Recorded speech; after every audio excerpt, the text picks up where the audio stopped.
Take two. Take two. All right, take two. Less cringe version this time. All right, husband. Well, you're off to a better start instead of trying to give a canned, prepared statement at the beginning. Okay, anyway, they're clicking out now because you're ranting. Oh, I encourage my haters to stop watching right now. Okay. Anyways, is marriage still worth it? Short answer, TLDR, yes, it is. It can be. But you're also playing with snakes, too. Okay, but to us, we're coming up on our 50th year anniversary. How do you feel about it, being married? I was actually thinking about that earlier today. Like, I'm going to sneak in an anniversary something, and she won't even have to remind me this year. Like, What do you mean? no, you never have to remind me. I already know. Oh, You came to the U.S. December 18th, and we were married January 8th. that's correct. But we had a plan in place from the start. Mm-hmm. So we didn't just do ready, fire, aim. That's true. I mean, we didn't just rush into the marriage. No, we were open and honest with each other. Communication. Back to our conversation the other day about ways to start a relationship off wrong. So, quick recap. Be honest and upfront about everything. Financial disclosures, you name it. Goals, plans, aspirations. Don't like I had one of my friends. He was talking about this Philippine girl, and man, he's all head over heels. She's the one, and I love her, and she's so amazing and smart and kind. And it's like, okay, this will be wife number 3 for you. Oh, hey, dude. How old is she? Well, it doesn't matter. It's like, oh, dude, I don't care. How old is she? 27. All right. Does she want to have kids? Whoa, I don't know. We haven't talked about that yet. Then how do you know she's the one? Yeah. Grow up, dude. And then guess what? What happened to their Oh, marriage? I'm not gonna say too much, but yeah, he's already doubting his marriage number 3, and I don't know if they've divorced yet or not. But there you go. But in fairness to the woman, though, she tried to save Did the she? marriage. I mean, she did. You told me. Yeah, but also, how come you got married to somebody and you didn't even bother to find out if they wanted to have kids or not? Wasn't it a clue that he was divorced twice already? And then you're going to be wife number 3, and he has 2 kids from 2 other women? Yeah. And the only reason he gave a second child to wife number 2 is because she threatened to leave him if he didn't put a baby in her belly. Mm-hmm. What? Unpack that one. Anyways, is marriage worth it? For us, absolutely, it's been worth it. It's been absolutely great. I don't regret it at all. Yes. Life has been nothing but prosperous between the two of us, but it's not like we're just going through living day by day. No, we have a plan, a goal, a drive. We deliberate just about everything. It's not like I'm seeking your permission for this and you're seeking my permission for that. About that, they're probably wondering what's the setup of our finances now that we're married. Do we have separate bank accounts? Do we have control over our finances, like equal control over our finances? Yeah. So, yeah. All right. So I have seen people get all worked up over finances, and 9 times out of 10, they're separated. He has his money, she has her money, and if she doesn't have a job, then she's basically just dependent on him giving her an allowance or whatever. Mm-hmm. And I don't see how that's equal or fair.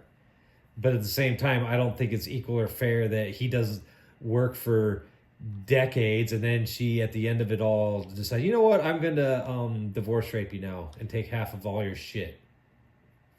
Because, sitting at home cooking and cleaning was just so hard and gut-wrenching while you went out and faced the world every day for the last 20 years. All right, so being aware of the possible of being divorced rape was me having a good potential of having a good paying job was one of your criteria of Oh why yeah. you picked me. If you ever betrayed me and ended up walking away with half, well, it's like you walked away with half of everything you earned. Because Okay. I mean, we both earn really good money, and we both put everything together into the same bank account. We pool both our resources together. We don't spend without the other person knowing about. Like I said, I'm not seeking permission, and she doesn't seek permission from me, but we are keeping each other aware. It's not like I'm telling her, no, you can't spend money on this, and she's not telling me, no, you can't spend money on this. Case in point, she wanted to build a house for her parents. Okay. And we budgeted and planned, and we set aside money for that endeavor. Mm-hmm. I wanted to get into RC helicopter hobby. So we talked about it, had our discussion, and we set aside money and planned for our RC hobby. And when I reached the limit, I wanted to go a little higher, and she said, okay. And I reached that limit, and I wanted to go a little higher. All right. I don't want to fully admit how much I spent, but it was... I know how much you spend because I track everything. She tracks everything financially. She's the accountant. I'm not an accountant. But it all goes into a bank. So where did we start? All right. Communication early on. That's when we got married, or as we were dating, I mean, before we got married, we talked about it. She knew all my financial income. She knew my expense. She knew what was going out. She knew what I was paying in rent, car payment, insurance, gas, fuel, food, everything. All my debt. She knew how much I was making, how much I was expelling. I knew the same thing. I knew what kind of debt she had. And when we got together, we put together a plan of how we were going to tackle it. When we got married, the first thing I did, we went and we got her, what was a social security card, or number, whatever. We got you registered with my bank accounts. Yeah. After we got married, we immediately work on my social security number. And then with that social security number, I was able to apply for a state card. And with my state card and social security number, I can then open a bank account. And then add to your bank account and a credit card to establish my credit here in the U.S. So I co-signed a credit card. Yeah. And I added her to all the bank accounts. And I showed her all the cryptocurrency and all the savings accounts and everything else, and everybody was like, oh, you hit it, you moron. You know, fine. Like I said, you're playing with snakes when you get married. But I spent a year getting to know you and understanding, and vice versa, and we knew how we were going to tackle life together. Mm-hmm. And fast forward 5 years later, like I said, we both earned really good money. We earned great money. I mean, we have goals and plans. We set them in motion and we act on them. Mm-hmm. Both of us combined have had nothing but prosperity for 5 years now, and count 2 kids. Yeah. 3,400 square foot custom home. Yeah, and what's nice about it too, like, because I am not native here in America, if I was not married to an American, navigating life here would be too difficult for me. And with the aid of my husband, I'm able to like stand up for myself, or even demand for what is right for me, like in the workforce, you know, like if I feel like I was taken advantage of, or was not paid or compensated enough, then I would raise that concern to my husband first, and then we will like practice it, and then so that before I go and do these hard conversations with my boss, then I am equipped and, you know, ready to fight back and push back, and at the end of the day accomplish what I set out to do. And so that's another benefit of We'll just skip to the good part. She had a boss that was taking advantage of her skill and underpaying her, and when she brought up, hey, you know, I'm worth X amount more, her boss tried to humiliate and shame her, and so It's like it was a dead end conversation. It wasn't going anywhere. Yeah. So I just said, do your job, go into work, be professional, and start hunting for a job that you want to do. Not what pays more, what makes you happier. So yeah, that's the beauty of having a partner, because you're not forced into the corner of just sucking it up, you know? Because you have an option, because you have a spouse. And that's the beauty of editing. You cut out all the other awkward ranting. Anyway, so yeah, speaking of counseling with your spouse, it's not only one way though. It's not only the husband that would counsel the wife. Husband should also listen to the counsel of the wives. Yeah. But for a MGTOW monk, an ex-MGTOW monk, was it difficult to listen to your wife's No. counsel? Because if I had married a huge spoiled dumb child, then yeah, it'd be difficult to listen to your counsel. okay. But I vetted.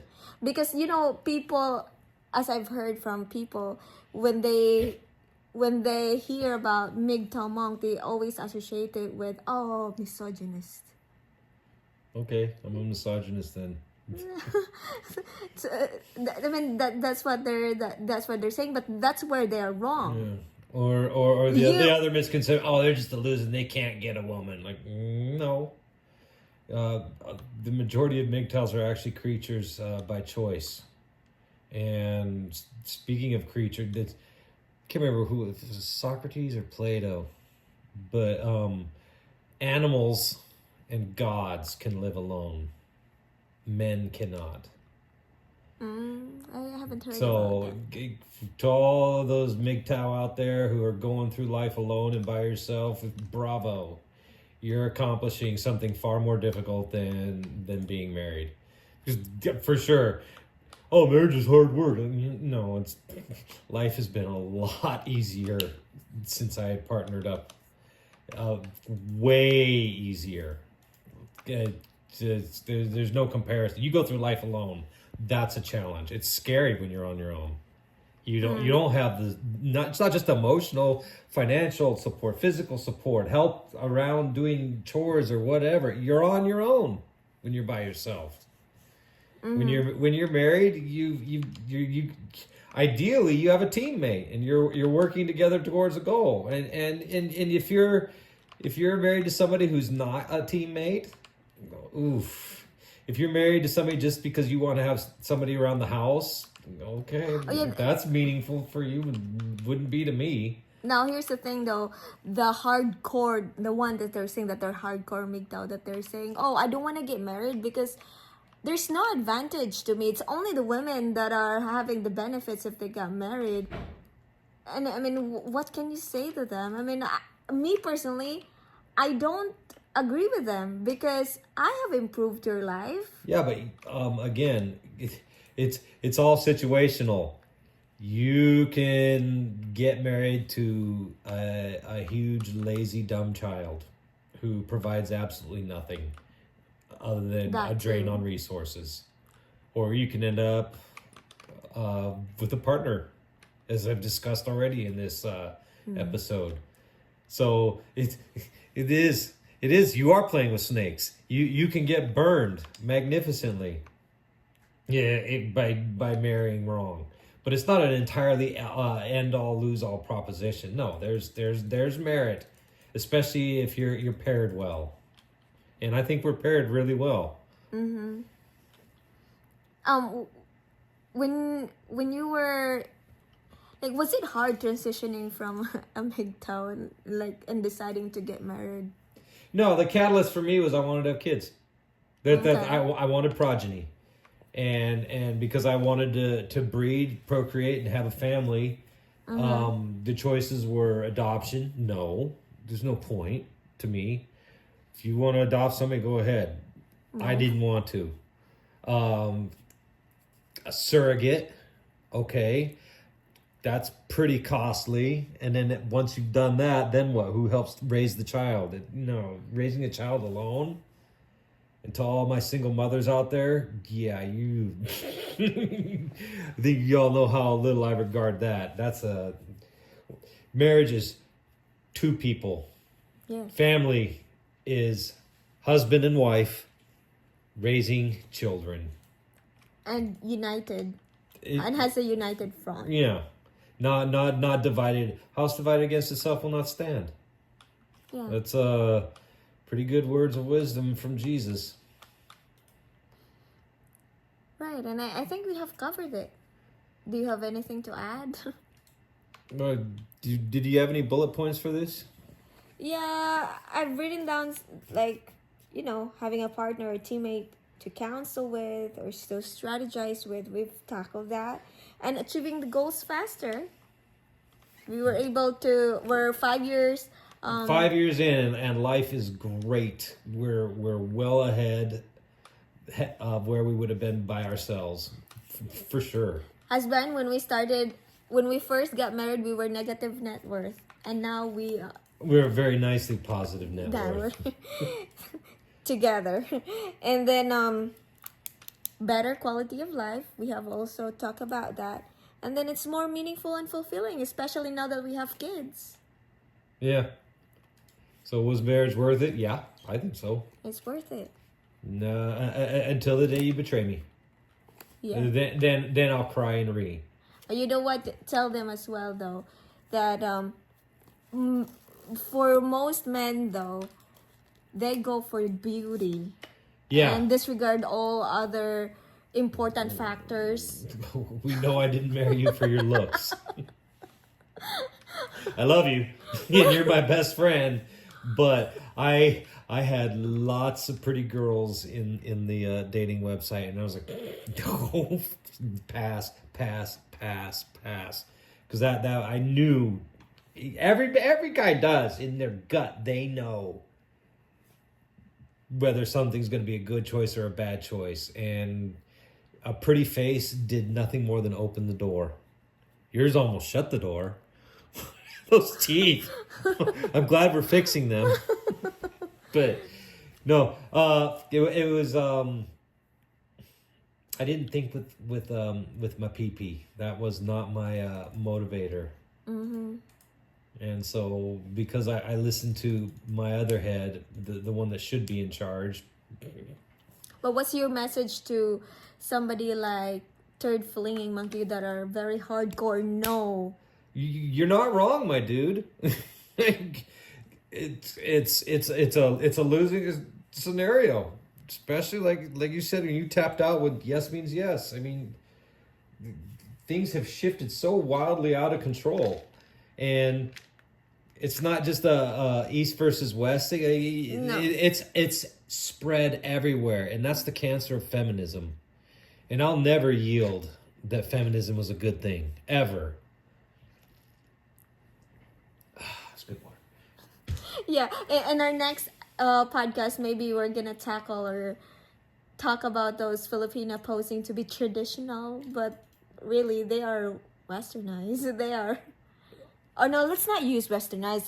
They're just hoes. Yeah, Thoughts. let's just not use westernized, because being westernized is not really bad at all, And we're gonna have another podcast about that as well. Maybe.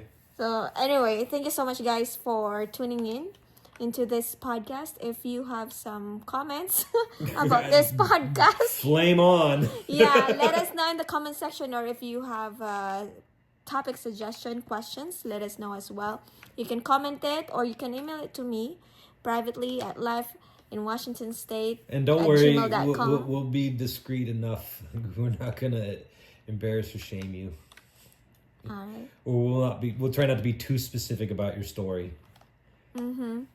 But anyway, if you have a story that you want other people to ponder or might learn from it. It's good to learn from people's experiences, even their failures. Learn from others. Yeah. Learn from your own too. Yeah, if you want to share it, send me an email or comment it down below. Thanks again, and I hope to see you on the next one. Bye.